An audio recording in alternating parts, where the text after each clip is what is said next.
Hi friends, তোমরা সবাই কেমন আছো? আশা করি ভালো আছো। দেখো আমি চিকেনটা নিয়ে নিয়েছি, চিকেন রান্না করব। এর মধ্যে দেখো চিকেন নিয়েছি, আলুগুলোকে আমি দিয়ে দিলাম, আলু দিয়ে দিলাম। এর মধ্যে আমি দেখো পেঁয়াজ টমেটো সবটা দিয়ে দেব।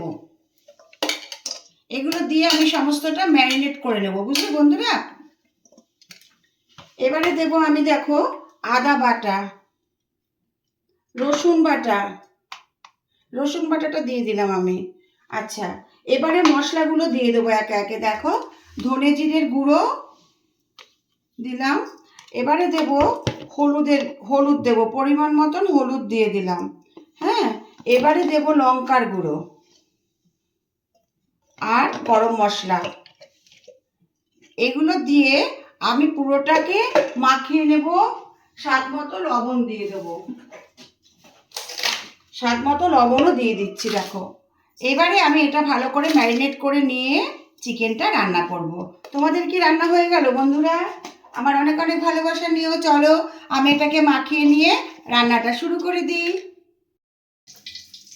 হাই ফ্রেন্ডস, দেখো রান্না করতে চলে এলাম। আজকে আমি চিকেন কারি করব। দেখো চিকেনটাকে আমি ম্যারিনেট করে নিয়েছি। এবারে আমি তেলটা গরম করে নিয়েছি, এর মধ্যে আমি চিকেনটাকে আস্তে আস্তে দিয়ে দেবো। চিকেনটাকে আমি মশলা শুদ্ধ দিয়ে দিয়েছি। এবার দেখো এটাকে সুন্দর করে আমি কষাচ্ছি। কালারটা কত সুন্দর এসেছে দেখো, অত্যন্ত লোভনীয়, তাই না বলো? খুব ভালো হয় এইভাবে রান্না করলে বন্ধুরা, বুঝলে? তোমরা কারা কারা এইভাবে রান্না করো আমাকে জানাবে, ঠিক আছে? আমার চিকেনটা কষানো হয়ে গেছে, কত সুন্দর হয়েছে দেখো। এবারে আমি এর মধ্যে অল্প করে একটু জল দেবো, বেশি জল দেবো না, বুঝলে?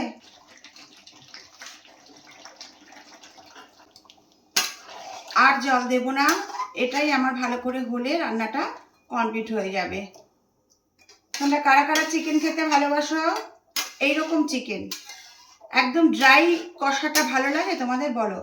আমার কিন্তু ভালো লাগে না, একটু মাখা মাখা থাকবে ভালো লাগে, তাই না? চিকেন কারি আমার অলমোস্ট ডান বন্ধুরা। দেখো চিকেন কারিটা হয়ে গেছে। এবার আমি এটাকে বাটিতে সার্ভ করে দেবো। তোমরা কারা কারা এরকম চিকেন কারি খেতে ভালোবাসো বন্ধুরা? আমার অনেক অনেক ভালোবাসা রইল। দেখো বন্ধুরা, চিকেন কারি রান্না করে আমি সার্ভ করে দিয়েছি। ওপর থেকে আমি একটু কসুরি মেথি ছড়িয়ে দিয়েছি, অপূর্ব টেস্ট আসে এতে। তোমরা ভিডিওটা দেখে যদি ভালো লাগে একটা লাইক কমেন্ট করো। এরপরে অন্য কোনো ভিডিও নিয়ে অবশ্যই আমি তোমাদের পাশে চলে আসবো। টাটা।